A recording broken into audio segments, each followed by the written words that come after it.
اللہ سبحانہ تعالیٰ فرماتے ہیں ان الذین، بے شک وہ لوگ جو یکتمون ما انزل اللہ، بے شک وہ لوگ جو چھپاتے ہیں اس کو جو نازل فرمایا اللہ نے کتاب میں، اور حاصل کرتے ہیں اس کے بدلے قیمت تھوڑی سی، یہ لوگ نہیں بھرتے اپنے پیٹوں میں مگر آگ، اور نہ کلام کرے گا ان سے اللہ قیامت کے دن، اور نہ پاک کرے گا ان کو، اور ان کے لیے عذاب ہے دکھ دینے والا۔ اولئک الذین اشتروا الضلالۃ بالہدی، کہ یہ وہ لوگ ہیں جنہوں نے خرید لی گمراہی کو ہدایت کے بدلے اور عذاب مغفرت کے بدلے، اور کیسے صبر کرنے والے ہیں یہ جہنم پر۔ اللہ اکبر۔ اللہ سبحانہ تعالیٰ فرماتے ہیں ذالک بان اللہ نزل الکتاب بالحق، یہ اس لیے کہ اللہ نے نازل فرمائی کتاب حق کے ساتھ، اور بے شک وہ لوگ جنہوں نے اختلاف کیا اس کتاب میں یقیناً ضد میں ہو گئے بہت دور۔ اور اللہ سبحانہ تعالیٰ فرماتے ہیں یا ایھا الذین آمنو، اے لوگو جو ایمان لائے، فرض کر دیا گیا تم پر قصاص مقتولوں کے بارے میں، قتل کیا جائے آزاد بدلے میں آزاد کے، غلام بدلے میں غلام کے، عورت بدلے میں عورت کے،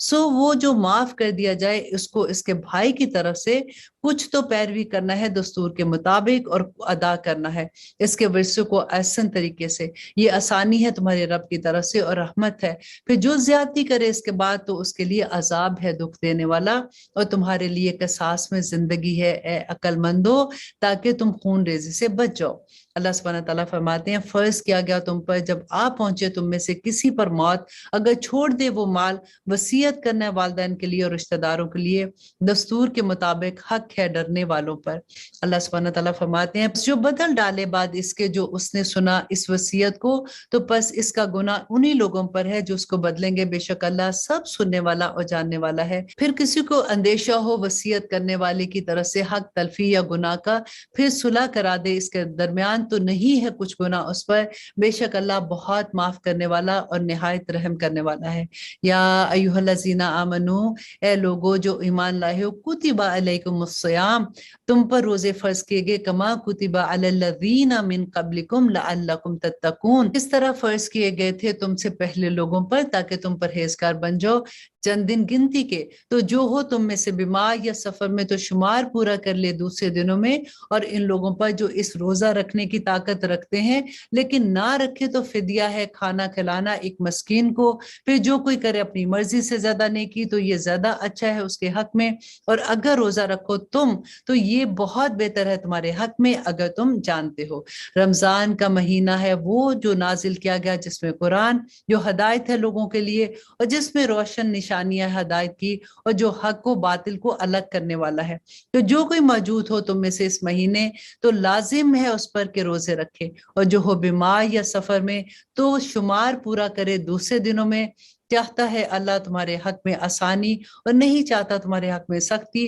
اور تاکہ تم پورا کر لو شمار اور کبریائی بیان کرو اللہ کی اس پر جو عطا کی اس نے تم کو ہدایت، اور تاکہ تم شکر گزار بن سکو۔ اب یہ آیا جو ہے یہ میری فیورٹ ترین آیات میں سے ہے۔ آئیے دیکھتے ہیں کہ اللہ سبحانہ تعالیٰ اس میں کیا حکم دے رہے ہیں کہ وَإِذَا سَأَلَكَ عِبَادِي أَنِّي فَإِنِّي قَرِيبٌ أُجِيبُ دَعْوَةَ الدَّاعِ إِذَا دَعَانِ فَلْيَسْتَجِيبُوا لِي وَلْيُؤْمِنُوا بِي لَعَلَّهُمْ يَرْشُدُونَ، اور جب پوچھے تم سے میرے بندے میرے بارے میں تو بے شک میں قریب ہوں، جواب دیتا ہوں پکار کا پکارنے والے کی، جب بھی وہ مجھے پکارتا ہے تو چاہیے ان کو کہ حکم مانے وہ میرا اور ایمان رکھے مجھے پر تاکہ وہ نیک راہ پا سکیں۔ اللہ اکبر۔ دیکھیں یہاں پہ اللہ سبحانہ تعالیٰ کتنی پیاری بات ہے نا کہ اللہ سبحانہ تعالیٰ فرماتے کہ جب بھی میرا بندہ، ایسا نہیں ہے کہ جائے نماز پہ بیٹھا ہوگا، حرم میں ہوگا یا کسی ایسی جگہ پہ ہوگا تب میں اس کی دعا سنتا ہوں، جب بھی میرا بندہ مجھے پکارتا ہے میں اس کی دعا سنتا ہوں، لیکن پھر اللہ سبحانہ تعالیٰ نے ایک شرط بھی رکھی کہ ان کو بھی چاہیے کہ میرے حکم مانے۔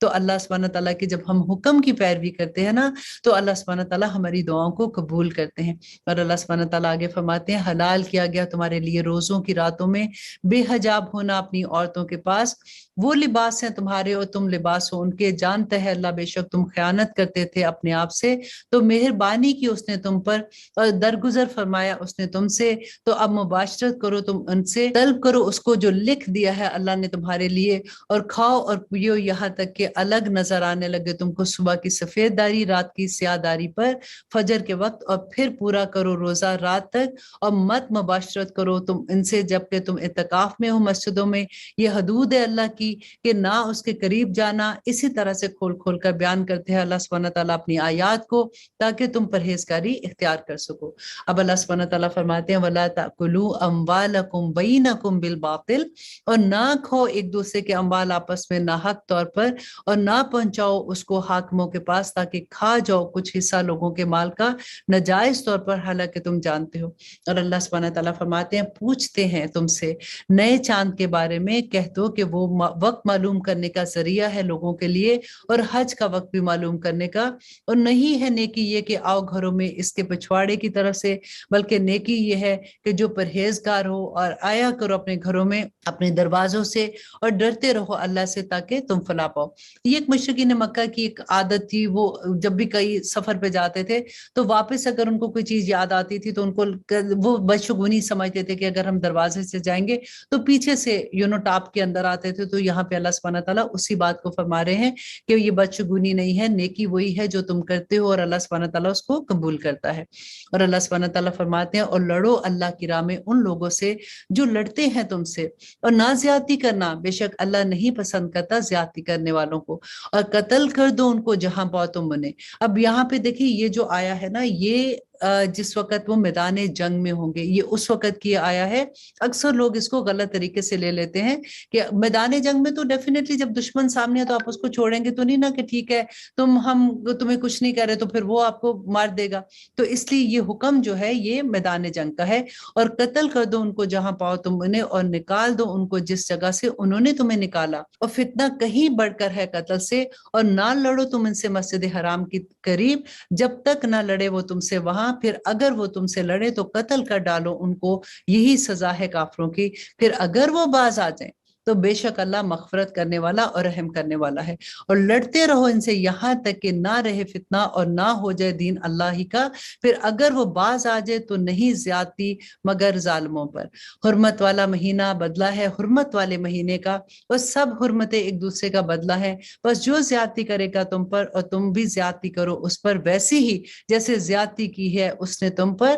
لیکن اللہ سے ڈرتے رہو اور جان رکھو کہ اللہ ساتھ ہے متقیوں کے۔ تو خرچ کیا کرو اللہ کی راہ میں، اور نہ ڈالو اپنے ہاتھ خود ہلاکت میں، اور نیکی کرو بے شک اللہ محبوب رکھتا ہے نیکی کرنے والوں کو، اور پورا کرو حج اور عمرہ اللہ کے لیے۔ پھر اگر روک لیے جاؤ تم تو جو میسر آئے کوئی قربانی تو پیش کر دو، اور نہ منڈواؤ اپنے سروں کو جب تک نہ پہنچ جائے قربانی اپنے مقام پر۔ پھر جو ہو تم میں بیمار یا اس کو ہو تکلیف، اس کے سر میں تو فدیہ ہے روزہ یا صدقہ یا قربانی سے۔ پھر جب تم امن میں ہو تو جو اٹھانا چاہے فائدہ عمرے کرنے کا حج کے ساتھ، تو جو میسر آئے کوئی قربانی تو پیش کر دے۔ پھر جو نہ پا سکے قربانی کا جانور تو روزہ رکھے 3 دن حج کے دوران اور 7 دن جب وہ واپس آ جائے، یہ ہوئے پورے 10 دن۔ اور یہ اجازت اس لیے ہے کہ نہ ہو جس کے اہل و عیال قریب مسجد حرام کے، اور ڈرتے رہو اللہ سے اور جان رکھو بے شک اللہ سخت ہے عذاب دینے میں۔ اللہ سبحانہ تعالیٰ فرماتے ہیں کہ حج کے مہینے معلوم ہے، پھر جو لازم کر لے اس میں حج تو نہیں ہے جائز اختلاط عورتوں سے، اور نہ فسق اور نہ جھگڑا حج کے درمیان، اور جو تم کرو گے کوئی نیکی جانتا ہے اسے اللہ، اور زاد راہ ساتھ لے کر جاؤ، بے شک بہترین زاد راہ جو ہے وہ تقوی ہے، اور ڈرتے رہو مجھے سے اے اہل عقل، اور نہیں ہے تم پر کچھ گناہ۔ اور اللہ سبحانہ تعالیٰ فرماتے ہیں لیس علیکم جناح، اور نہیں ہے تم پر کوئی گناہ کہ تلاش کرو رزق حج کے دنوں میں اپنے رب کے پاس۔ پھر جب واپس ہونے لگو عرفات سے تو ذکر کرو اللہ کا مشعر حرام مزدلفہ کے نزدیک، اور ذکر کرو اس کا جیسے ہدایت دی گئی ہے تم کو، اور اگرچہ تھے تم اس سے بیشتر ان میں سے جو گمراہ تھے۔ پھر واپس ہو جو جہاں سے واپس ہوتے ہیں سب لوگ، اور مغفرت مانگو اللہ سے، بے شک اللہ مغفرت کرنے والا اور بہت رحم کرنے والا ہے۔ اور اس لیے اللہ سبحانہ تعالیٰ نے ہمیں یہ دعا بھی سکھا دی کہ دنیا بھی اللہ سبحانہ تعالیٰ ہمارے لیے اپنی رحمت کی جگہ بنا دے، اور آخرت میں بھی ہم پہ رحم کرنا۔ وَمِنْهُمْ مَن يَقُولُ رَبَّنَا آتِنَا فِي الدُّنْيَا حَسَنَةً وَفِي الْآخِرَةِ حَسَنَةً وَقِنَا عَذَابَ النَّارِ، اور ان میں سے کوئی وہ بھی ہے جو کہتا ہے کہ اے ہمارے رب عطا فرما ہم کو دنیا میں بھلائی اور آخرت میں بھلائی، اور محفوظ رکھ ہمیں عذاب سے دوزخ کے۔ اولئک لہم نصیب مما کسبوا واللہ سریع الحساب، کہ اللہ سبحانہ تعالیٰ فرماتے ہیں یہی لوگ ہیں جن کے لیے حصہ ہے اس کا جو کمایا انہوں نے، اور اللہ بہت جلد حساب لینے والا ہے۔ اور اللہ سبحانہ تعالیٰ فرماتے ہیں اور ذکر کرو اللہ کا گنتی کے چند دنوں میں، پھر جو جل چلا گیا 2 ہی دنوں میں تو نہیں کچھ گناہ اس پر، اور جو ٹھہرا رہا تو نہیں کچھ گناہ اس پر، یہ اس لیے کہ جس نے تقوی اختیار کیا۔ اور ڈرتے رہو اللہ سے اور جان رکھو بے شک تم سب اسی کے پاس جمع کیے جاؤ گے۔ اور لوگوں میں سے کوئی ہے کہ دلکش معلوم ہوتی ہے تم کو جس کی بات دنیا کی زندگی میں، اور وہ گواہ بناتا ہے وہ اللہ کو اس پر جو اس کے دل میں ہے، حالانکہ وہ سخت جھگڑالو ہے۔ اللہ سبحانہ تعالیٰ فرماتے ہیں اور جب وہ لوٹتا ہے تو دوڑتا پھرتا ہے زمین میں تاکہ پھیلائے فساد اس میں اور برباد کرے کھیتی اور نسلوں کو، اور اللہ نہیں پسند کرتا فساد کرنے والوں کو۔ اور جب کہا جاتا ہے اس سے کہ ڈرو اللہ سے تو آمادہ کرتا ہے اس کو غرور نفس گناہ پر، سو کافی ہے اس کو جہنم اور وہ بہت برا ٹھکانہ ہے۔ اور لوگوں میں سے کوئی وہ بھی ہے کہ بیچ ڈالتے ہیں اپنی جان کو حاصل کرنے کے لیے خوشنودی اللہ کی، اور اللہ بہت مہربان ہے بندوں پر۔ اللہ سبحانہ تعالیٰ فرماتے ہیں یا ایھا الذین آمنو، اے لوگو جو ایمان لائے ہو، داخل ہو جو اسلام میں پورے کے پورے، اور نہ چلو نقش قدم پر شیطان کے، بے شک وہ تمہارا کھلا دشمن ہے۔ پھر اگر لڑکھڑا جاؤ تم بعد اس کے کہ آ چکے ہیں تمہارے پاس واضح احکامات، تو جان رکھو بے شک اللہ غالب ہے، حکمت والا ہے۔ کیا انتظار کرتے ہیں یہ سوائے اس کے کہ آ جائے ان کے پاس اللہ صاحبانوں میں سے بادلوں کے اور فرشتے، اور فیصلہ کیا جائے ان کے معاملات کا، تو اللہ ہی کی طرف لوٹ کر جانا ہے سب معاملات کو۔ پوچھو بنی اسرائیل سے کہ کتنی دی تھی ہم نے تم کو نشانیاں کھلی، اور جو بدل ڈالتے ہیں اللہ کی نعمت کو اس کے بعد کہ جو آ چکی ہو اس کے پاس، تو یقیناً اللہ سخت عذاب دینے والا ہے۔ خوشنما کر دی ان لوگوں کے لیے جنہوں نے کفر کیا تھا دنیا کی زندگی، اور وہ تمسخر کرتے ہیں ان لوگوں سے جو ایمان لاتے ہیں، اور وہ لوگ جنہوں نے تقوی اختیار کیا ان سے اوپر ہوں گے قیامت کے دن، اور اللہ رزق دیتا ہے جس کو چاہتا ہے، بے حساب رزق دیتا ہے۔ تھے سب انسان امت ایک ہی، تو بھیجی اللہ نے انبیاء بشارت دینے والے اور ڈرانے والے، اور نازل کی اس کے ساتھ کتاب برحق تاکہ فیصلہ کر دے لوگوں کے درمیان ان امور میں اختلاف کرتے تھے وہ جن میں، اور نہیں اختلاف کیا ان میں مگر ان لوگوں نے جن کو دی گئی تھی کتاب اس کے بعد، جو کہ آ چکے تھے ان کے پاس واضح احکامات، ضد کی بنا پر آپس میں۔ پھر ہدایت دی اللہ نے ان لوگوں کو جو ایمان لائے اس امر میں اختلاف کرتے تھے وہ جس میں حق ہے اپنی اذن سے، اور اللہ ہدایت دیتا ہے جس کو چاہتا ہے سیدھی راہ کی۔ اللہ سبحانہ تعالیٰ فرماتے ہیں ام حسبتم ان تدخلوا الجنہ، کیا خیال کرتی ہو تم کہ داخل ہو جاؤ گے جنت میں، جبکہ ابھی نہیں پیش آئی تم کو مشکلیں ان لوگوں کی سی جو ہو گزرے تم سے پہلے، پہنچی تھی ان کو بڑی سختیاں اور تکلیفیں، اور ہلا مارے گئے تھے وہ، یہاں تک کہ پکار اٹھا رسول اور وہ لوگ جو ایمان لائے تھے ان کے ساتھ کہ کب آئے گی مدد اللہ کی، آگاہ ہو جاؤ بے شک مدد اللہ کی قریب ہی ہے۔ اللہ سبحانہ تعالیٰ فرماتے ہیں دریافت کرتے ہیں وہ تم سے کہ کیا خرچ کرے، کہہ دو کہ جو کچھ خرچ کرو تم مال میں سے تو ہے وہ والدین کے لیے اور قریب کے رشتہ داروں اور یتیموں، محتاجوں اور مسافروں کے لیے، اور جو کرو گے تم اللہ سبحانہ تعالیٰ کی راہ میں بھلائی، اللہ سبحانہ تعالیٰ اس کو خوب جانتے ہیں۔ فرض کر دیا گیا ہے تم پر جنگ کرنا، اور وہ ناگوار تو ہوگا تمہیں، اور ہو سکتا ہے کہ ناپسند کرو تم ایک چیز کو اور وہ ہو بہتر تمہارے حق میں، اور ہو سکتا ہے کہ تم پسند کرو ایک چیز کو اور وہ نقصان دہ ہو تمہارے لیے، اللہ جانتا ہے اور تم نہیں جانتے۔ اور آیت نمبر 217 میں اللہ سبحانہ تعالیٰ فرماتے ہیں کہ دریافت کرتے ہیں وہ تم سے حرمت والے مہینے کے بارے میں کہ جنگ کرنا اس میں کیسا ہے، کہہ دو کہ جنگ کرنا اس میں بڑا گناہ ہے، اور روکنا اللہ کی راہ سے، اور کفر کرنا اس میں اللہ سے، اور روکنا مسجد حرام سے، اور نکال دینا اس سے لوگوں کو اس سے بھی زیادہ گناہ ہے، اور اللہ کے نزدیک یہ بہت بڑا فتنہ ہے۔ اور فتنہ انگیزی بڑھ کر گناہ ہے خون ریزی سے، اور نہیں روکیں گے وہ کبھی بھی تم سے، لڑتے رہیں گے وہ تم سے ہمیشہ، یہاں تک کہ پھیر دیں وہ تم کو تمہارے دین سے اگر ان کو اس کا حق ہو، اور جو کوئی پھر جائے گا تم میں سے اپنے دین سے اور پھر وہ مرے جبکہ وہ کافر ہی ہو، تو یہی لوگ ہیں کہ انہوں نے ضائع کر دیا اپنی زندگی کو۔ اب یہاں پہ ہوا کیا تھا واقعہ کہ نبی صلی اللہ علیہ وسلم نے کچھ صحابہ کو بھیجا تھا مشرکین مکہ کی جو ایکٹیویٹیز تھی اس پہ نظر رکھنے کے لیے، اور وہ رجب کے آخری دنوں کی بات ہے اور بالکل آخری ڈیٹ تھی، اور صحابہ کو اس دن پہ غلطی لگ گئی جس کی وجہ سے جب ان کی تھوڑی سی آپس میں جھڑپ ہوئی تو اس میں کوئی ایک کافر جو تھا وہ مارا گیا۔ تو نبی صلی اللہ علیہ وسلم کے پاس وہ یہ کمپلین لے کے آئے کہ حرمت والے مہینے میں، کیونکہ اس زمانے میں بھی یہ تھا کہ ایون مشرکین مکہ نبی صلی صلی اللہ علیہ وسلم کو نہیں مانتے تھے، لیکن وہ حرمت والے مہینوں کی ایسے قدر کرتے تھے کہ اگر باپ کا قاتل بھی ان کے سامنے آ جاتا تھا تو اس کو کچھ نہیں کہتے تھے۔ اب وہی بات اللہ سبحانہ تعالیٰ یہاں پہ کہہ رہے ہیں کہ فتنہ جو ہے وہ قتل سے بھی بڑھ کے ہے، اور اللہ سبحانہ تعالیٰ فرماتے ہیں کہ جن کے اعمال دنیا میں اور آخرت میں ضائع ہو گئے، یہی لوگ ہیں اصحاب دوزخ، اور وہ ہمیشہ اس میں رہیں گے۔ بے شک وہ لوگ جو ایمان لائے اور وہ لوگ جنہوں نے ہجرت کی اور جہاد کیا اللہ کی راہ میں، وہی لوگ امید رکھتے ہیں اللہ کی رحمت کی، اور اللہ مغفرت کرنے والا اور رحم کرنے والا ہے۔ کہ یسألونک عن الخمر والمیسر، دریافت کرتے ہیں وہ تم سے شراب کے بارے میں اور جوئے کے بارے میں، کہہ دو ان دونوں میں گناہ ہے بہت بڑا، اور کچھ فائدے ہیں اس میں لوگوں کے لیے، اور گناہ ان دونوں کے کہیں زیادہ ہے فائدے سے۔ اور دریافت کرتے ہیں وہ تم سے کہ کیا خرچ کرے، کہہ دو کہ جو ضرورت سے زیادہ ہو۔ اسی طرح کھول کر بیان کرتے ہیں اللہ تمہارے لیے احکامات، اور تاکہ تم غور کرو۔ اب یہاں پہ دیکھیے کہ شراب اور جوئے کا ذکر اکٹھا، اب جہاں پہ بھی پڑھیں گے وہاں پہ ہمیشہ اس کا ذکر اکٹھا آتا ہے، اور اللہ سبحانہ تعالیٰ یہاں پہ جو شراب اور جوئے، کیونکہ اکثر لوگوں کو یہ ہوتا ہے اچھا شراب منع ہے تو وہ آرام سے تاش کھیل رہے ہوتے ہیں، اور تاش میں وہ جوا کھیل رہے ہوتے ہیں، وہ تھوڑے سے جی اب تو تھوڑے سے پیسے لگا رہے ہیں، لیکن جوا ایک پیسے کا بھی جوا ہے، اور ایک ملین بھی اگر لگاتے ہیں تو اس کا بھی جوا ہے۔ تو اللہ سبحانہ تعالیٰ یہاں پہ بیسیکلی ان دونوں چیزوں کی خباثت سے منع کر رہے ہیں، اور اللہ سبحانہ تعالیٰ فرماتے ہیں دنیا میں اور آخرت میں ان کے لیے رسوائی ہے، اور دریافت کرتے ہیں وہ تم سے یتیموں کے بارے میں، کہہ دو کہ اصلاح ان کی بہتر ہے، اور اگر تم ملا لو ان کو اپنے ساتھ تو وہ تمہارے بھائی ہی ہیں، اور اللہ جانتا ہے خرابی کرنے والوں کو اصلاح کرنے والوں سے، اور اگر چاہتا اللہ تو تکلیف میں ڈال دیتا تم کو، بے شک اللہ غالب حکمت والا ہے۔ اب یہاں پہ جو حکم آیا تھا یتیموں کے بارے میں، اور اتنا سخت حکم تھا کہ یتیم کا مال اگر تھوڑا سا بھی تم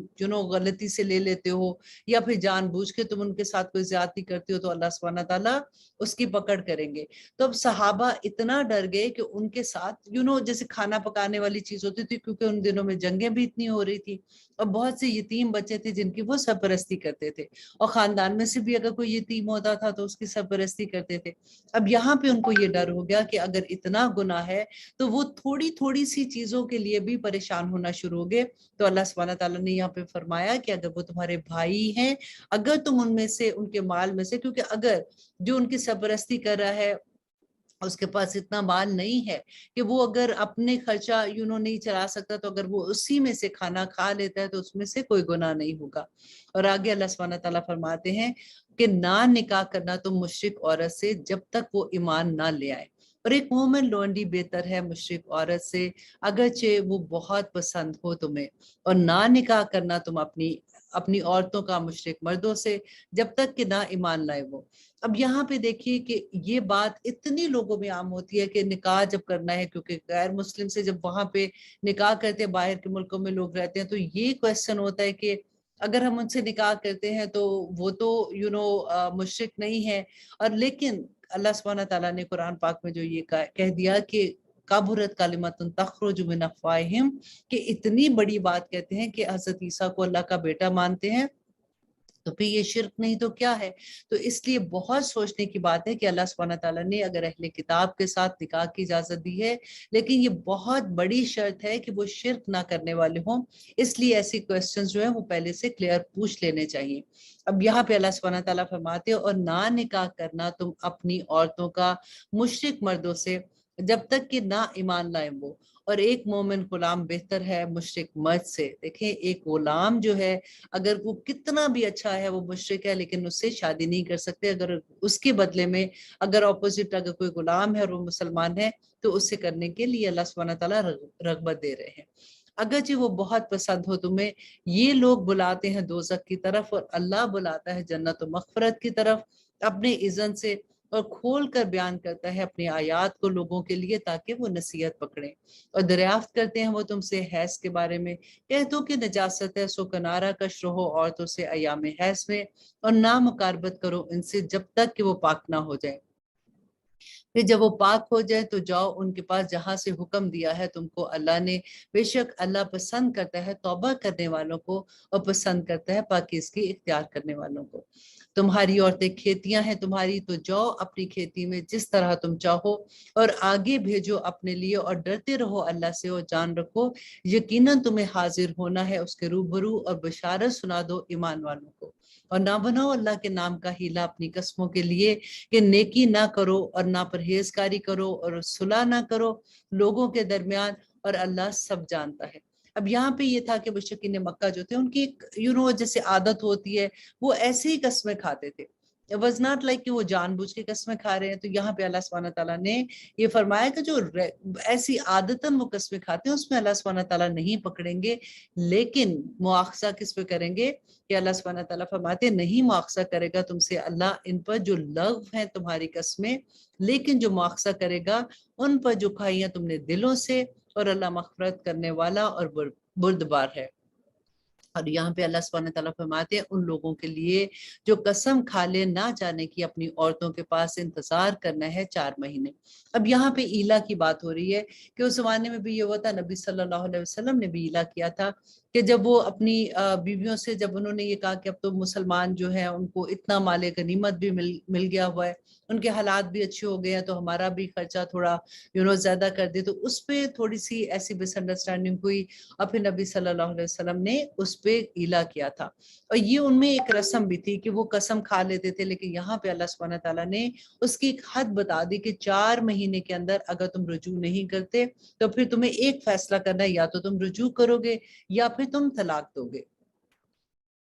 تو یہاں پہ اللہ سبحانہ تعالیٰ فرماتے ہیں کہ ان لوگوں کے لیے جو قسمیں کھا لے نہ جانے کی اپنی عورتوں کے پاس انتظار کرنا ہے 4 مہینے، پھر اگر وہ رجوع کر لے تو بے شک اللہ مغفرت کرنے والا اور مہربان ہے، اور اگر ارادہ کر لے وہ طلاق کا تو بے شک اللہ سب سنتا اور جانتا ہے۔ اور طلاق یافتہ عورتیں روکے رکھیں اپنے آپ کو 3 حیض تک، اور نہیں جائز ان کے لیے کہ چھپائیں وہ اس میں جو پیدا کیا ہے اللہ نے ان کے رحموں میں، اگر وہ ایمان رکھتی ہیں۔ اب یہاں پہ دیکھیے اللہ سبحانہ تعالیٰ طلاق یافتہ عورتوں کے لیے 3 حیض کی جو عدت ہے اس کی بات ہو رہی ہے کہ اگر ایک طلاق جیسے دیتے ہیں اس کے بعد 3 حیض کی عدت ہے، پھر دوسری طلاق ہے، پھر 3 حیض کی عدت ہے، اور لیکن جب تیسری دفعہ طلاق ہوگی تو پھر رجوع نہیں کر سکتے ہیں۔ تو اگر وہ عورت پریگننٹ ہے تو اس کو اللہ سبحانہ تعالیٰ یہاں پہ یہ فرما رہے ہیں کہ اس کو اس بات کو نہیں چھپانا چاہیے اگر وہ ایمان رکھتی ہیں اللہ پر اور یوم آخرت پر، اور ان کے خامد زیادہ حقدار ہے انہیں لوٹا لینے کے لیے اس مدت میں اگر وہ چاہیں صلح کرنا۔ اب یہ پہلی اور دوسری طلاق کی بات ہے کہ جب وہ عدت کے اندر ہو تو اس وقت ان کے خامد زیادہ حقدار ہیں ان کو لوٹانے میں،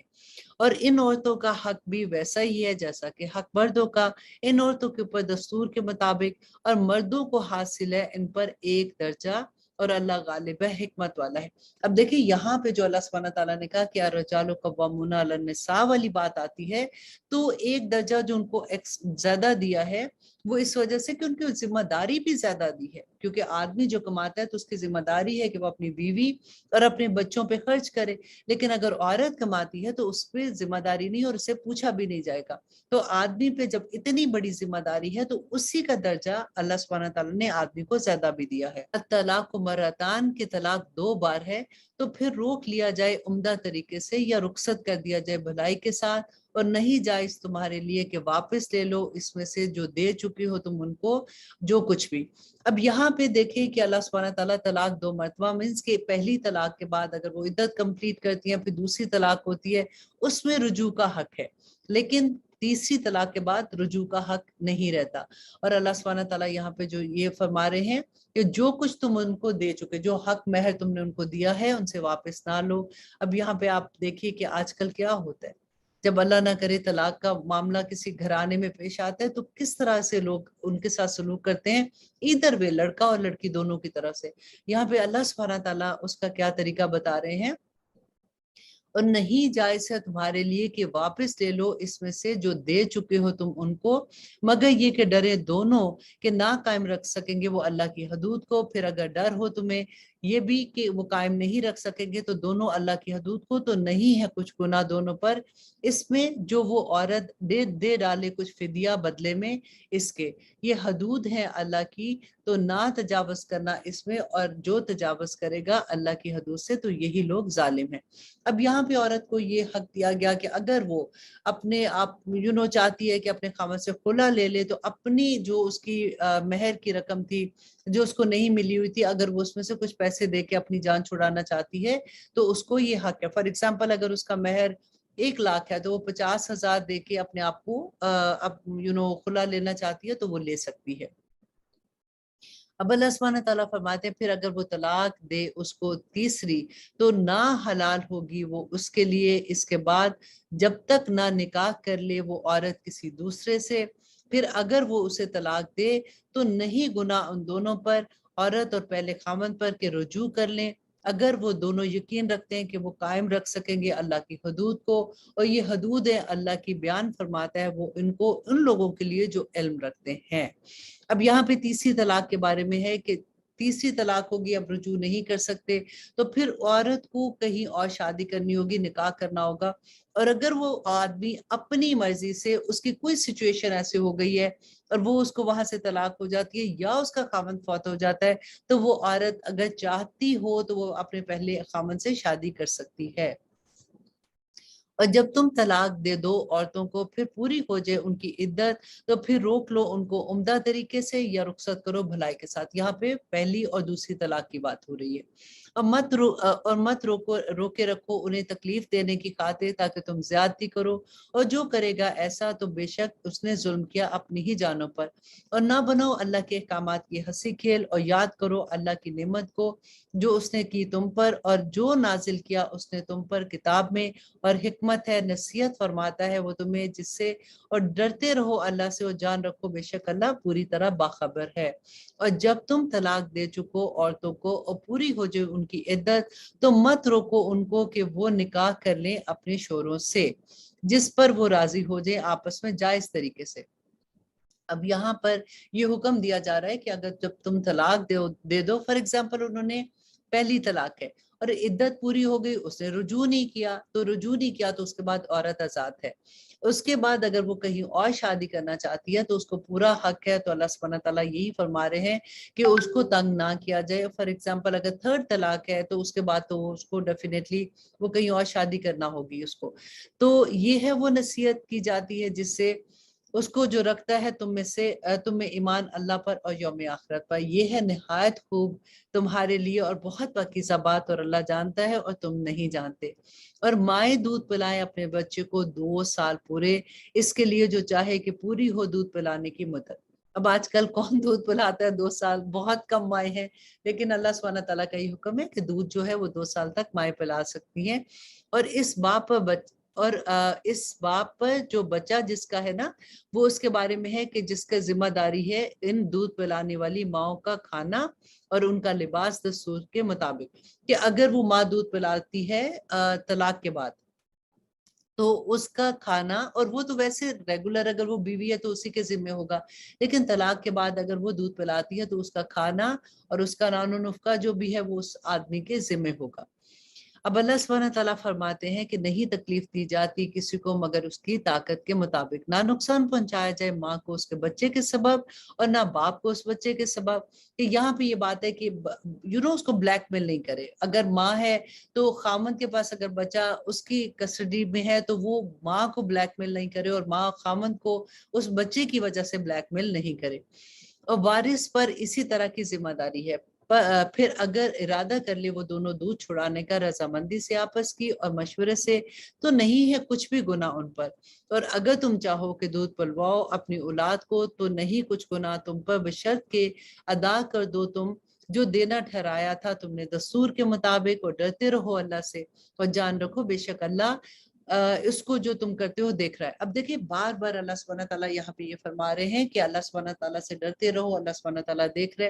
کیونکہ ایسے معاملات میں اکثر اتنی مس انڈرسٹینڈنگ ہو جاتی ہے اور اتنی لڑائیاں ہوتی ہیں اور ایک دوسرے پہ اتنی تہمتیں اور الزام لگ جاتے ہیں، تو اللہ سبحانہ تعالیٰ بار بار یہی بات فرما رہے ہیں کہ ڈرتے رہو اللہ سے اور جان رکھو بے شک اللہ اس کو دیکھ رہا ہے جو کچھ تم کرتے ہو۔ اور وہ لوگ جو مر جائیں تم میں سے اور چھوڑ جائیں عورتوں کو تو روکے رکھیں اپنے آپ کو نکاح سے 4 مہینے اور 10 دن۔ اور یہ اس کی عدت کے بارے میں ہے کہ 4 مہینے 10 دن اس عورت کی عدت ہے جس کا خامند فوت ہو جاتا ہے۔ پھر جب پوری کر چکے وہ اپنی عدت تو نہیں کچھ گناہ تم پر اس فیصلے میں جو کرے وہ اپنی جانوں کے بارے میں دستور کے مطابق، اور اللہ اس سے جو تم کرتے ہو باخبر ہے۔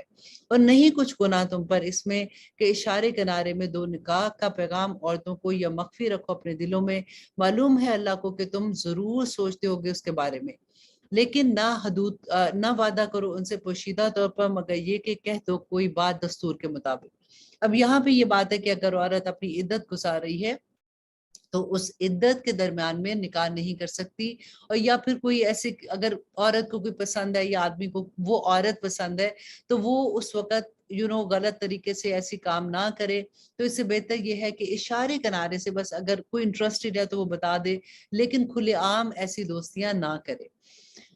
اور نہ پختہ ارادہ کرنا عقد نکاح کا جب تک نہ پوری ہو جائے عدت اپنے وقت تک۔ یہی بات جو میں آپ کو بتائی تھی کہ عدت کے درمیان میں نکاح نہیں کرنا۔ اور جان رکھو کہ اللہ کو سب معلوم ہے جو کچھ تمہارے دلوں میں ہے، اور ڈرتے رہو اس سے، اور جان رکھو بے شک اللہ مغفرت کرنے والا اور بردبار ہے۔ اور اب اللہ سبحانہ تعالیٰ فرماتے ہیں لا جناح علیکم، کہ نہیں کچھ گناہ تم پر اگر طلاق دے دو تم عورتوں کو جبکہ ابھی نہ چھوا ہو تم نے انہیں، یا ابھی نہ مقرر کیا ہو ان کے لیے مہر، اور کچھ خرچ ضرور دو ان کو اس کے مطابق جو اس کی حیثیت ہے، اور تنگ دست پر ہے اس کے مطابق جو اس کی حیثیت ہے یہ خرچ کر دینا ہو دستور کے مطابق، لازم ہے یہ نیک لوگوں پر۔ اب یہاں پہ یہ بتایا جا رہا ہے کہ اگر اس حالت میں طلاق ہوتی ہے کہ ابھی اس آدمی کے ساتھ جیسی رخصتی نہیں ہوئی ہے اور اس آدمی نے اس کو چھوا نہیں ہے، تو اس میں اگر وہ حق مہر جو بھی اس کا مقرر تھا اگر وہ اس کو اگر نہیں دیتا تو اس پہ گناہ نہیں ہے، لیکن بیسٹ یہی ہے کہ وہ اچھے طریقے سے اگر وہ دے سکتا ہے تو ضرور دے، اور جو لوگ جتنی اس کی حیثیت ہے اس کے مطابق ضرور دینا چاہیے۔ اور اگر طلاق دے دو تم انہیں اس سے پہلے کہ چھوا ہو تم نے انہیں، جبکہ مقرر کر چکے ہو تم ان کے لیے مہر، تو نصف ہے اس کا جو مقرر کر چکے ہو تم۔ لیکن اگر ہسبینڈ اینڈ وائف کے ریلیشن شپ تھے اور پھر طلاق ہو گئی تو اللہ سبحانہ تعالیٰ یہاں پہ فرما رہے ہیں تو پھر نصف حق مہر ادا کرنا ہوگا، مگر یہ کہ بخش دیں عورتیں یا چھوڑ دیں وہ جن کے ہاتھوں میں ان کا عقد نکاح ہے، اور اگر چھوڑ دو تم یہ زیادہ قریب ہے تقویٰ کے۔ اور نہ فراموش کرنا احسان کرنا آپس میں، بے شک اللہ سبحانہ تعالیٰ دیکھ رہے ہیں جو کچھ تم کرتے ہو۔ دیکھیں بار بار ایسی آیات میں اللہ سبحانہ تعالیٰ کے لیے یہ بات آتی کہ اللہ سبحانہ تعالیٰ دیکھ رہے ہیں جو کچھ کرتے ہو، کیونکہ اللہ سبحانہ تعالیٰ کو پتا تھا کہ بندہ اس معاملے میں کتنی زیادتی کر جاتے ہیں۔ کیونکہ دیکھیں جب نبی صلی اللہ علیہ وسلم کا دور جب آیا تھا تو مسلمانوں کا یہ حال تھا کہ جب طلاق دیتے تھے تو خود ہی ان کے ہسبینڈ یہ دوسرے آدمی کو کہہ دیتے تھے کہ ہماری اس سے نہیں بنی ہے لیکن شی از ویری نائس لیڈی، تو تم اگر انٹرسٹڈ ہو تو تم اس سے نکاح کر لو۔ لیکن آج آپ سوچ سکتے ہیں کہ کوئی ایسے کہہ سکتا ہے؟ اب اللہ سبحانہ تعالیٰ آگے فرماتے ہیں کہ حافظوا علی الصلاۃ، اور حفاظت کرو نمازوں کی اور درمیانی نماز کی، اور کھڑے رہو اللہ کے حضور فرما برداری کے ساتھ۔ اب یہاں پہ دیکھیے طلاق کی بات ہو رہی ہے، عدت کی بات ہو رہی ہے، یہ ساری کے درمیان اللہ سبحانہ تعالیٰ ایک بات لے آئے کہ اپنی نماز کی حفاظت کرو، خاص طور پہ درمیانی نماز کی، کیونکہ ایسی سچویشن میں یوزلی گھروں میں اتنی ٹینشن ہوتی ہے کہ نماز قضا ہو جانے کا ڈر ہوتا ہے، تو اللہ سبحانہ تعالیٰ نے یہاں پہ وہی ریمائنڈ کرایا کہ نمازوں کی حفاظت کرو۔ پھر اگر تمہیں خوف ہو تو پیادے یا سوار نماز پڑھ لو۔ اللہ اکبر، خوف کی حالت میں، یہ نماز خوف کے بارے میں ہے کہ جس بھی اگر تم سوار ہو یا تم پیدل چل رہے ہو تب بھی نماز پڑھنی۔ اور آپ سوچیں کہ کتنے لوگ اتنے آرام سے اپنے گھروں میں بیٹھے ہوئے، کوئی ٹینشن نہیں، کوئی پریشانی نہیں، کوئی کچھ نہیں، اور آرام سے نماز چھوڑ دیتے ہیں۔ اللہ اکبر۔ اللہ سبحانہ تعالیٰ فرماتے ہیں پھر جب تم امن پاؤ تو یاد کرو اللہ کو جس طرح سکھایا اس نے تم کو، وہ جو نہیں تھے تم جانتے۔ اور وہ لوگ جو وفات پا جائے تم میں سے اور چھوڑ جائیں بیویاں، وصیت کر جائیں اپنی بیویوں کے حق میں نان و نفقے کی 1 سال تک بغیر گھر سے نہ نکالے ہوئے، پھر اگر وہ خود چلی جائیں تو نہیں کچھ گناہ تم پر اس فیصلے میں جو وہ کرے اپنی جانوں کے بارے میں دستور کے مطابق اللہ غالب حکمت والا ہے، اور متعلقہ عورتوں کے لیے بھی نان و نفقہ ہے دستور کے مطابق، حق ہے متقیوں کا۔ اسی طرح بیان فرماتے ہیں اللہ تمہارے لیے اپنے احکام تاکہ تم اس کو سمجھو۔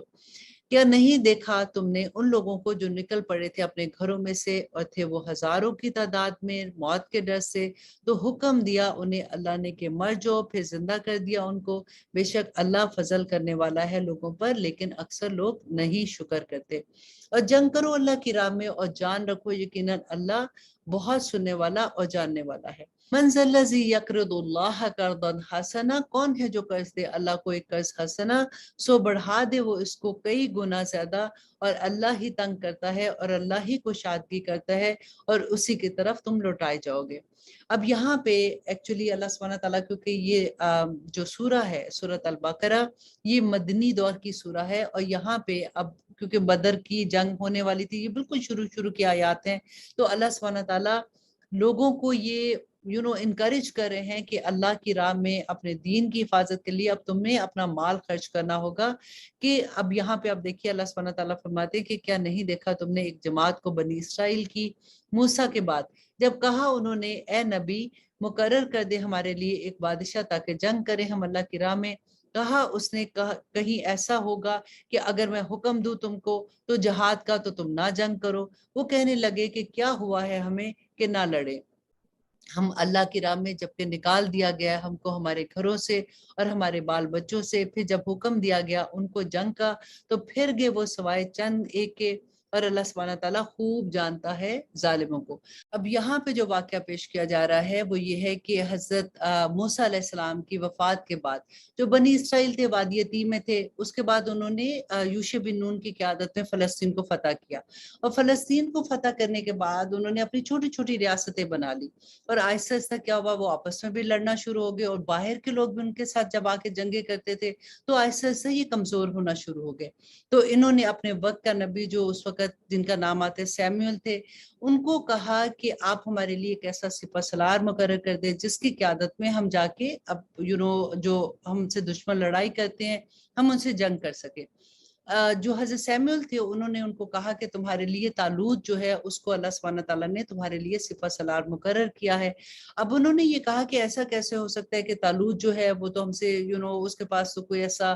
پیسہ ویسا بھی نہیں ہے اور اس کی کوئی ایسی طاقت بھی نہیں ہے اس کے پاس، تو اللہ سبحانہ تعالیٰ نے اس کو کیسے مقرر کیا؟ تو انہوں نے پھر ان کو کہا کہ اس کی نشانیوں میں سے ایک نشانی یہ ہوگی کہ وہ ان کا تابوت جو تھا، تابوت سکینہ جس کو کہتے تھے، جس میں حضرت موسیٰ علیہ السلام کی کچھ بچی کچی جیسے عصا تھا یا من و سلوہ ایسی سب چیزیں تھی، تورا کے کچھ اس میں صفحات تھے، تو وہ تمہیں جب وہ اس کی قیادت میں تمہیں وہ مل جائے گا تو تمہیں اس سے پتہ چل جائے گا کہ اللہ سبحانہ تعالیٰ کا یہی حکم ہے۔ اب ہوا بھی یہی کہ طالوت اور جالوت کی جب لڑائی ہوتی ہے یہ اپنی لشکر لے کے جاتے ہیں، اب وہ اتنے بڑے لوگ تھے، جالوت جو تھا وہ اتنا طاقتور اور اتنے بڑے بڑے لوگ تھے، تو یہ ڈر گئے اس سے۔ اور وہاں پہ کیا ہوا کہ حضرت داؤد علیہ السلام جو تھے نا، وہ تاریخ میں جو آتا ہے روایات میں آتا ہے کہ وہ بکریاں چراتے تھے، اور اس وقت یہ ہوتا تھا کہ جب وہ لے کے جاتے تھے اپنے ریوڑ کو، تو اگر راستے میں کوئی ایسی چیز آتی تھی جو بکریوں کو نقصان دینے کے لیے، جیسے شیر ہے یا کوئی چیتا یا اس طرح کی چیز ہوتی تھی، تو وہ ان کا نشانہ بڑا تیز تھا، اور وہ کہتے کہ ایسا نشانہ مارتے تھے کہ وہ وہیں ڈھیر ہو جاتا تھا۔ وہ اچانک وہاں سے گزرے اور انہوں نے دیکھا کہ ایک آدمی ہے وہ زور زور سے پکار رہا ہے، اور پورے یہ لوگ جو ہیں وہ ڈر کے سائڈ پہ آگے نہیں آ رہے اور وہ ان کو للکار رہے جنگ کے لیے۔ تو انہوں نے جا کے جالوت سے یہ کہا کہ انہوں نے جا کے طالوت سے یہ کہا کہ مجھے تم اجازت دو تو میرا نشانہ بہت ایسا ہے کہ میں اس کے مقابلے میں جا سکتا ہوں۔ تو جب انہوں نے اپنا نشانہ اس پہ، وہ کہتے ہیں گلیل ہوتی ہے اس طرح کی چیز ان کے پاس ہوتی تھی، تو انہوں نے جب نشانہ اس پہ لگایا تو جالوت جو ہے وہ ادھر ہی وہ کہتے کہ ڈھیر ہو گیا، اس کی آنکھ پہ جا کے وہ اس نے پورا پہنا ہوا تھا جیسے، لیکن صرف آنکھ والی جگہ اس کی تھی جس سے وہ دیکھ رہا تھا، اور ایسا نشانہ لگا کہ وہ وہیں ڈھیر ہو گیا۔ اور اس کے بعد طالوت جو تھے انہوں نے ان کی شادی جو حضرت داؤد علیہ السلام کی اپنی بیٹی سے کر دی، انہی میں سے ان کے بیٹے حضرت سلیمان علیہ السلام بھی تھے۔ اور اب آگے دیکھیے کہ قصہ کہاں پہ جا رہا ہے کہ اللہ سبحانہ تعالیٰ فرماتے ہیں اور کہا ان سے ان کے نبی نے بے شک اللہ نے مقرر فرمایا ہے تم پر طالوت کو بادشاہ۔ وہ بولے کہ کیوں کر ہو سکتا ہے اسے بادشاہی کا حق ہم پر، جبکہ ہم زیادہ حقدار ہیں بادشاہی کے اس سے، اور دی اللہ سبحانہ تعالیٰ نے، اور نہیں دی اللہ سبحانہ تعالیٰ نے ان کو وسعت مال میں۔ کہا اس نے کہ بے شک اللہ نے چن لیا ہے اسے تم پر، اور زیادہ دی ہے اسے فراوانی علم میں اور جسم میں، اور اللہ عطا فرماتا ہے اپنا ملک جسے وہ چاہتا ہے، اور اللہ بڑی وسعت والا ہے۔ اور کہا ان سے ان کے نبی نے کہ بے شک یہ نشانی ہے اس کی بادشاہی کی کہ آئے گا تمہارے پاس وہ صندوق جس میں ہے تسکین تمہارے رب کی طرف سے، اور جو کچھ بچی کچی چیزیں اس میں ہیں وہ چھوڑ گئے آل موسیٰ اور آل ہارون، اٹھائے ہوئے ہوں گے اس کو فرشتے، بے شک اس میں بڑی نشانی ہے تمہارے لیے اگر تم ہو ایمان والے۔